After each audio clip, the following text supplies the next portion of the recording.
Hola, soy Mauricio José Schwartz y esto es El Rey va desnudo a fondo. Cuando uno menciona algunas de las muchísimas atrocidades cometidas en nombre del Dios que a usted le venga a la cabeza, o de la religión que le parezca más pacífica, no sé, las atrocidades promovidas por el monje budista Ashim Viratu contra los musulmanes en Myanmar, o la brutalidad de los musulmanes del Estado Islámico, el Daesh, siempre sale algún cruzado del siglo XXI, generalmente repeinado de traje y corbata con crucifijo bajo la camisa y cilicio bajo el pantalón, ahora explico, a decir que el ateísmo ha matado muchísimo más que las religiones y sin detenerse a recuperar el aliento, siempre vienen corriendo, te ofrece datos que ya conoces sobre el holodomor de Stalin y el gran salto adelante de Mao, y cuando son rematadamente desvergonzados, meten al muy cristiano Hitler en el argumento. De todo eso hablaremos hoy. Pequeño paréntesis, un cilicio es una especie de brazalete con púas hacia adentro que se pone uno en el brazo, en la cintura o en el muslo, como recomienda el Opus Dei, para mortificarse, para compartir el dolor de Cristo, haciéndose una pequeña incomodidad que no llega a sangrar, pero que jode todo el día. Los puede usted comprar en Amazon y algunos dicen ser marca Opus Dei. Básicamente la lógica del repeinado en cuestión es que si alguien mata más que ellos, que sus creencias, sus sacerdotes o sus seguidores, pues entonces está bien que sus sacerdotes, creencias o seguidores maten porque matan poquito. Es como si en el juicio, no sé, de un asesino en serie como Andrei Chikatilo, que mató al menos a 53 inocentes de manera horrible, un abogado repeinado, de traje y corbata, quizás con crucifijo bajo la camisa y cilicio bajo el pantalón, pidiera la absolución porque hay otra persona que supuestamente mató a más gente. La sola idea resulta bastante repugnante. Es decir, que aunque la acusación del abogado fuera cierta, no quitaría el horror de los crímenes del enjuiciado. O para volver a nuestro tema, si los ateos realmente mataran en nombre del ateísmo más que los religiosos matan en nombre de su Dios y su religión, las atrocidades que consagra la historia y que han cometido o avalado las religiones seguirían siendo aterradoras, condenables y repugnantes. El otro problema, claro, es que no es cierto. Esta técnica retórica, por cierto, muy común en quienes fomentan el pensamiento desordenado, se llama whataboutismo y viene del inglés whataboutism y de las palabras what about, que significan más o menos ¿y qué hay de? Este término se consolidó en 1978 cuando un periodista australiano, Michael Bernard, aplicó el término a la táctica soviética de desviar las críticas a sus abusos contra los derechos humanos acudiendo a las faltas de los Estados Unidos o de cualquier otro país no soviético. Así, por ejemplo, un periodista puede decir: la Unión Soviética mantiene un enorme número de presos políticos, ¿qué nos puede usted decir? Y el propagandista soviético rápidamente responde: ¿y qué hay de, what about, los derechos civiles de los negros en su país?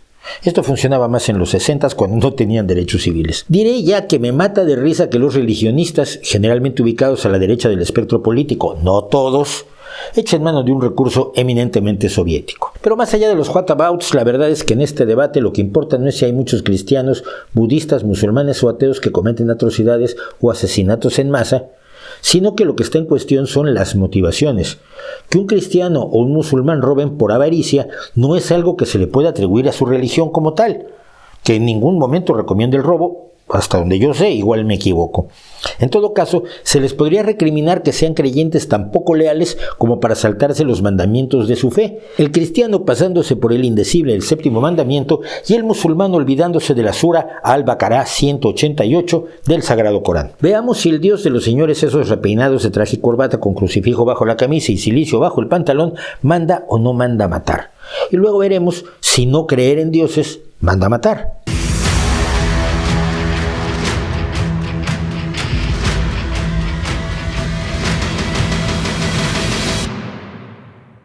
Empezando por el principio, en el libro de Samuel, capítulo 15, versículo 3 del Antiguo Testamento, el Eterno de los ejércitos, o sea Dios, el Eterno de los ejércitos, ordena: ahora ve y derrota a Amalek, conságralo al exterminio con todo lo que posee y no lo perdones. Mata a hombres y mujeres, niños y bebés, vacas y ovejas, camellos y asnos.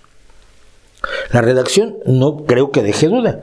El Señor Dios de Israel, de los ejércitos, ordena al rey de Israel, en este caso Saúl, que aniquile al pueblo de Amalek, los amalecitas o amalequitas, hombres, mujeres, niños y lactantes, y a sus posesiones ganaderas, bueyes, ovejas, camellos y asnos. Que esa era la intención de la deidad, por si alguien tenía duda, queda claro en los siguientes versículos. Cuando el profeta Samuel le informa a Saúl que Dios está furioso porque Saúl le perdonó la vida a Agag, rey de los amalequitas, y que los israelitas tomaron para sí lo mejor de los ganados del pueblo arrasado, lo que llamaremos botín de guerra. Saúl acaba matando a Agag con sus propias manos, pero eso no impide que Dios le mande un espíritu malvado para atormentarlo y acaba matándolo para que su reino sea heredado por David. Así que a la pregunta de si el Dios cristiano quiere que se mate pese al quinto mandamiento, la respuesta es sí, claro.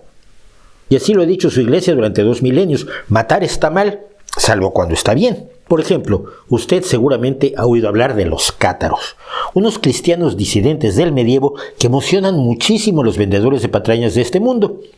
Vendedores que cuentan todo tipo de cosas sobre los cátaros con absoluta impunidad, ya que desde el siglo XIV no queda ni un solo cátaro para protestar porque personajes como Víctor Lamela, Iker Jiménez u otros irresponsables cuenten todo tipo de milongas para monetizarlos a 700 años de distancia. Pero bueno, en realidad los cátaros eran considerados herejes por la Iglesia de Roma debido a que creían algunas cosas contrarias al papado católico.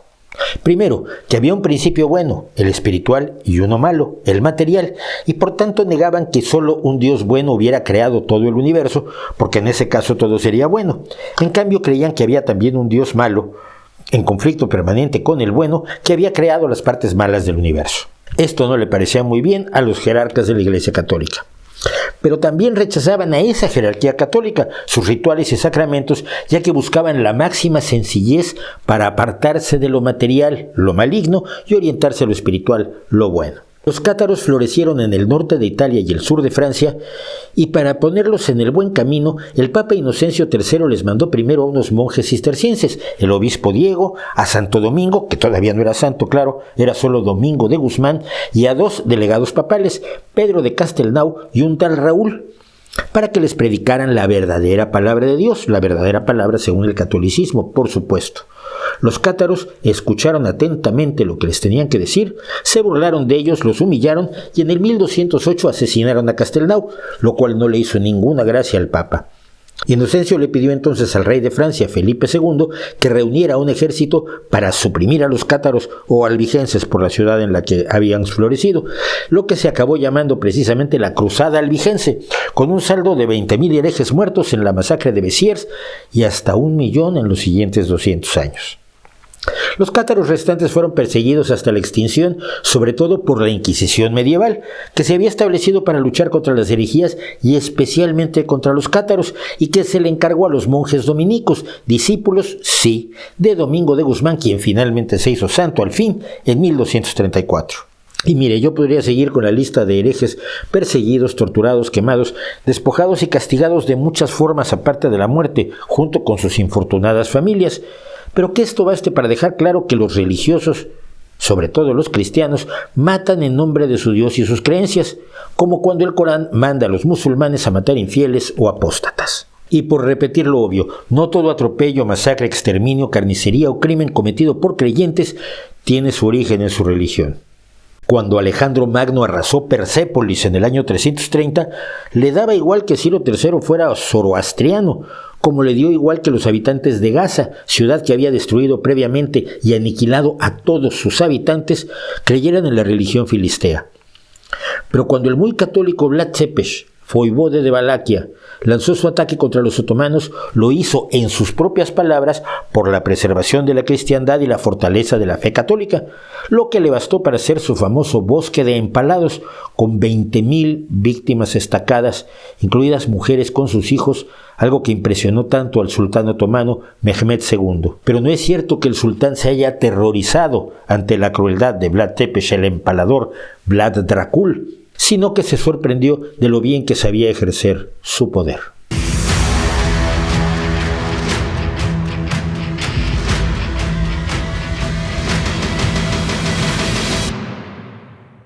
Es 1932 en la Unión Soviética. Desde 1924, a la muerte de Lenin, el poder absoluto lo blande el antiguo seminarista georgiano Joseph Stalin. Sí, intentó ser sacerdote ortodoxo ruso en el Seminario Teológico de Tiflis. Uno de los proyectos del dictador era la colectivización del campo, lo que marcaría el fin de la élite de terratenientes o kulaks. Otro de sus proyectos era la destrucción de los nacionalismos en las repúblicas soviéticas, especialmente los que miraban hacia Europa, como era el caso notablemente de Ucrania. Sí, es 1932, no 2022, aunque los parecidos son asombrosos. Y otro más de sus proyectos era la industrialización a toda máquina de la Unión Soviética, porque Marx había dicho que el comunismo solo lo construiría el proletariado urbano industrial, y la Unión Soviética era una nación atrasada, agrícola y feudal. Bueno, y más allá de lo que decía Marx, Stalin quería que la Unión Soviética alcanzara y rebasara las potencias económicas a las que envidiaba, sobre todo al Reino Unido, produciendo más acero y con él más maquinaria que sus adversarios. Así que para 1932, la colectivización y la exigencia por parte del Estado de cuotas de producción agrícola totalmente fantasiosas, con objeto de exportar grano y así financiar la industrialización que quería Stalin, llevó a que se produjeran hambrunas en varias regiones soviéticas: el Cáucaso Norte, Kubán, el Volga, los Urales del Sur, la Siberia Occidental, y la peor parte la llevaron Kazajstán y, adivinó usted, Ucrania. Concretamente, se exigió a los productores ucranianos, que eran campesinos comunes, ya no eran los terratenientes, que si no cumplían con sus elevadas cuotas, debían entregar su ganado. Luego se puso en listas negras a los que no cumplían, exigiéndoles absurdamente que cumplieran con 15 veces la cuota, lo cual era obviamente imposible, y milicianos del partido recorrían las regiones buscando grano que hubieran ocultado los campesinos incluso en sus casas. En noviembre de ese año se le exigió a Ucrania aportar 1/3 de todos los cereales de la Unión Soviética, y en enero de 1933 se sellaron las fronteras ucranianas para que los campesinos no pudieran huir del hambre. El resultado: entre 9 y 11 millones de muertes por hambre en la Unión Soviética entre 1930 y 1933, la mitad de ellos ucranianos. Ucranianos víctimas del antes ortodoxo y luego ateo Josef Vissarionovich Yugasvili, apodado Stalin, que significa hombre de hierro. Pero las motivaciones de Stalin no eran su ateísmo, si es que era ateo, o su falta de creencia en dioses, sino sus convicciones económicas, sociales y nacionales, sus odios personales y sus sueños de grandeza. Nada de eso tenía nada que ver con que él creyera o no creyera en dioses. Ahora vamos a China, que hizo exactamente lo mismo, pero peor.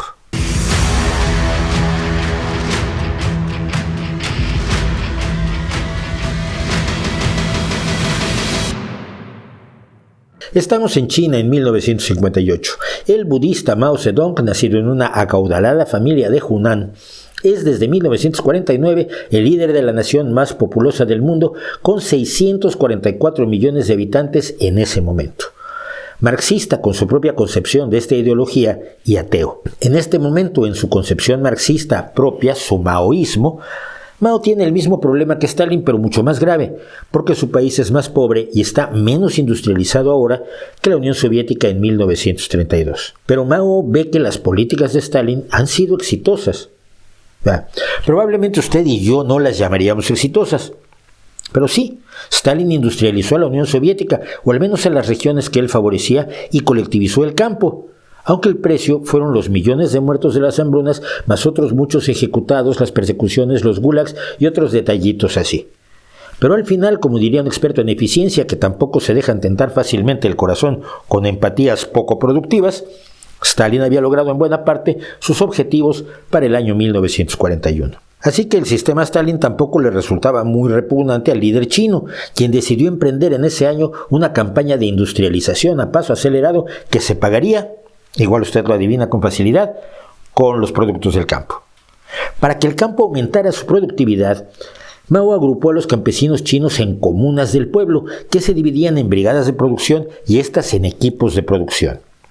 A Mao se le ocurrió que era buena idea que los campesinos chinos pasaran de tener una vida familiar a una vida colectivizada, comunal, algo así como el sueño de las comunas hippies de los años 60, y con éxito parecido. Ninguno. Y es que no cree usted que Mao hizo algún experimento social primero para probar si era, como él creía, un genio, o simplemente era otro filósofo con ideas chaladas que no servían para nada, que resultó ser el caso. Mao decidió que los campesinos vivirían juntos en residencias comunales construidas en los lugares donde se destruyeron sus casas familiares. Comían juntos alimentos que preparaban las cocinas comunales, las herramientas y tierras se manejaban comunitariamente, y el partido, el todopoderoso partido, El partidios casi decidía cómo vivían, cómo y cuánto trabajaban y qué convenía que pensaran. Y yo no tengo nada contra la vida en comunidad si la decide la gente, pero impuesta desde arriba tiene sus problemas. Porque mire, Mao, como muchos dictadores y filósofos, despreciaba el conocimiento técnico y los principios básicos de la economía, lo que viene siendo una receta para el desastre en cualquier país y en cualquier momento de la historia.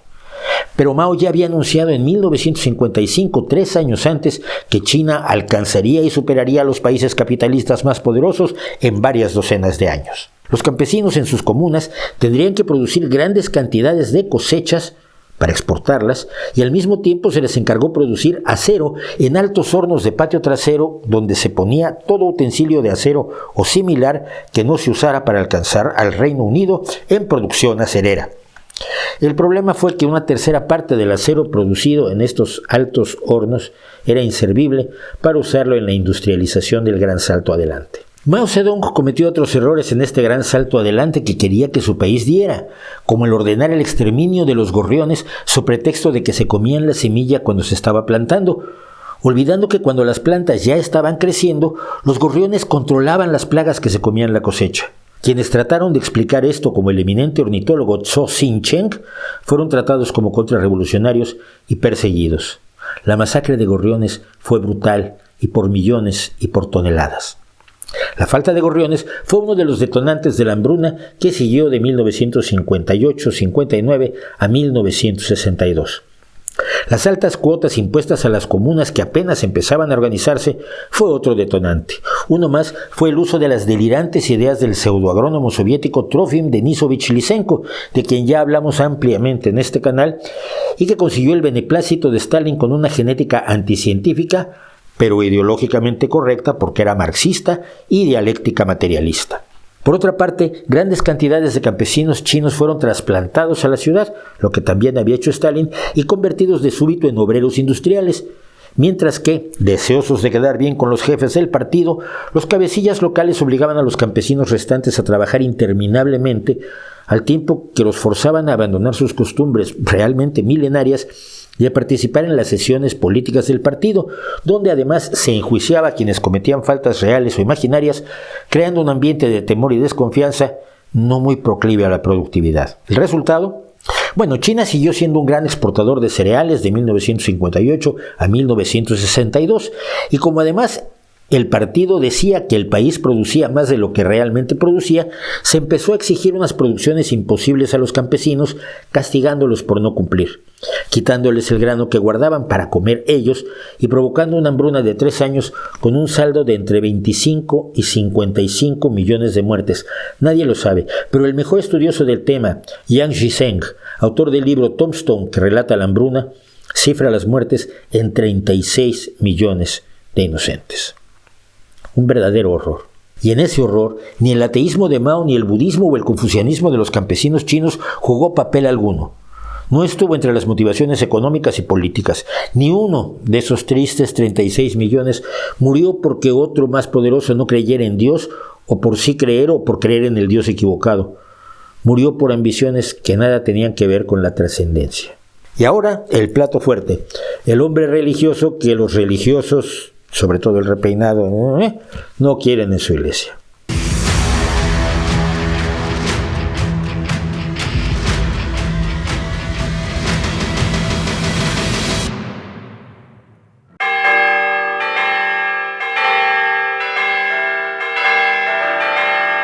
Todas las iglesias católicas alemanas lanzaban las campanas a rebato. Era el 20 de abril de 1939 y la ocasión era ni más ni menos que el 50 cumpleaños de Adolf Hitler, el Führer de Alemania. Y esto ocurría pocos meses antes de que el Führer de Alemania desatara la Segunda Guerra Mundial, en la cual muchos obispos católicos lo secundaron y apoyaron hasta el final, y alguno todavía ayudó a escapar a sus cómplices. Para este 1939, Hitler ya había emprendido la persecución de los judíos y especialmente desde las leyes raciales de Nuremberg de septiembre de 1935. Lo que vendría después de eso sería una guerra brutal con la muerte del doble de civiles que de combatientes. además del primer intento de aniquilación industrial de millones de seres humanos en 6 centros construidos específicamente para matar gente y quemar sus cuerpos. Y, nos dicen los señores repeinados de traje y corbata, con crucifijo bajo la camisa y cilicio bajo el pantalón, aunque a veces van de vaqueros y camiseta, pero con crucifijo bajo la camiseta y cilicio bajo el vaquero, todo esto lo ordenó Adolf Hitler porque no creía en Dios. Su fuente es, anda, créeme, sí, porque Hitler hasta el final se dijo católico, aunque bien podría uno pensar que su catolicismo era sui generis. Vayamos al principio. El pequeño Adolf nació en una familia católica típica y se formó en la religión. Pero eso nos pasa mucho sin que sigamos creyendo años después y también sin que pongamos pata arriba el planeta derramando la sangre de millones de inocentes. Pero avancemos hasta la formación del partido nazi, que por cierto tampoco era socialista, como ya lo hemos analizado y explicado, a veces de manera repetitiva por aquí.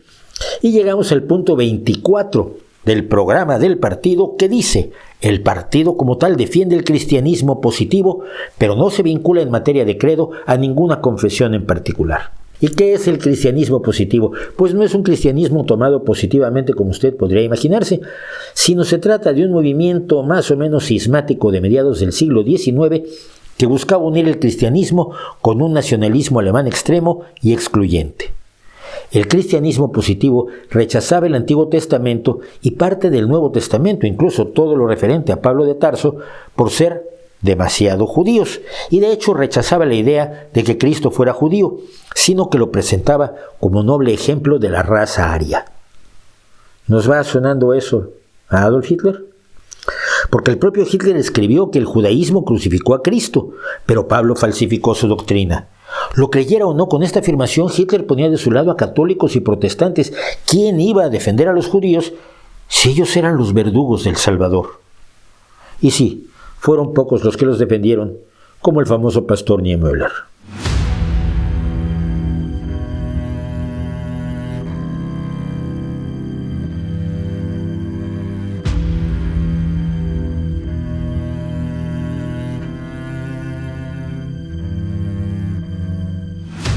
En 1922 Hitler ya hablaba de que Jesús era el Dios verdadero, pero al mismo tiempo nuestro más grande líder ario. En 1926 habló de traducir los ideales de Cristo en hechos, todo el tiempo hablando, claro, del cristianismo positivo. Y hay multitud de citas a este respecto en las intervenciones de Hitler. Hitler no estuvo involucrado, como muchos afirman, con las chifladuras esotéricas de Himmler, pero las toleró pensando que eran útiles a la causa. Y ciertamente nunca fue un practicante católico al uso, pero su cristianismo no parece haber menguado con el tiempo, ni su convicción de que Dios lo había elegido para ser el líder del nuevo mundo ario. En 1941 le escribía en una carta al general Gerhard Engel: «Soy ahora, como antes, católico y siempre lo seguiré siendo». Cuando el 20 de julio de 1944 una bomba estalló en la guarida del lobo a pocos metros de Hitler y este desafortunadamente sobrevivió, tardó solo un día en ir a la radio que controlaba Joseph Goebbels para informar que solo había sufrido algunos arañazos y afirmar: «Lo tomo como una confirmación de la misión de la providencia de seguir persiguiendo mi propósito de vida como lo he hecho hasta ahora». Menos de un año después, perdía la guerra y se suicidaba. ¿Fue Hitler impulsado por sus creencias religiosas o era su lucha fundamentalmente de odio racial e ideológico con ansias de poder y grandeza? Al menos en parte, parece claro, Hitler estaba movido por convicciones religiosas peculiares. Nunca fue el ateo que los del crucifijo y el cilicio quisieran inventar.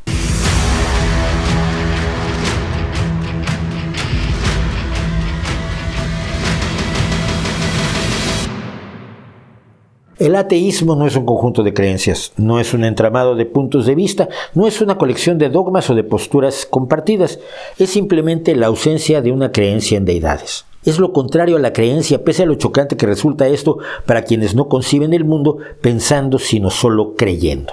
Es como si alguien cree que aquí hay una pelota y uno ve y dice: yo no creo que haya una pelota. No es que crea yo en una ausencia, es que no creo en la presencia. Pero esa ausencia de creencia, como sería el no creer que hay un ratoncito Pérez, un Peter Pan o un pie grande, no tiene más recorrido. Es decir, hay ateos que creen en las más colosales estupideces. Hay ateos malvados, hay ateos asesinos, aunque menos que los creyentes, a saber por qué. Hay ateos que defienden la razón y ateos que sospechan de ella. No hay nada que nos una por el solo hecho de no tener creencias en deidades.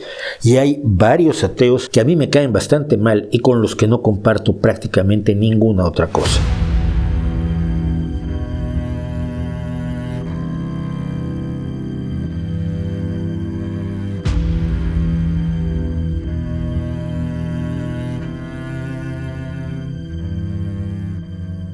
Algo distinto es que algunos ateos, no todos, repito, compartan otras posiciones aparte del ateísmo, que sean, no sé, racionalistas, progresistas, escépticos de lo paranormal, antirreligiosos, antiiglesias, partidarios de los derechos o las libertades, demócratas.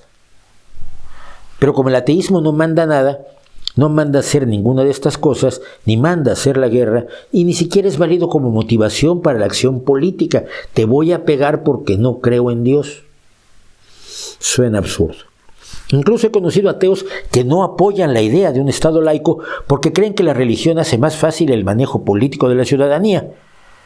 Y los hay cínicos y brutales como Stalin y Mao. No espero que con este modesto vídeo se vaya a convencer y a callar a los señores del traje y repeinados con el crucifijo y el cilicio que se dedican a tratar de tapar la barbarie religiosa real, efectiva, sangrante y demostrada con supuestas barbaridades ateas fantasiosas.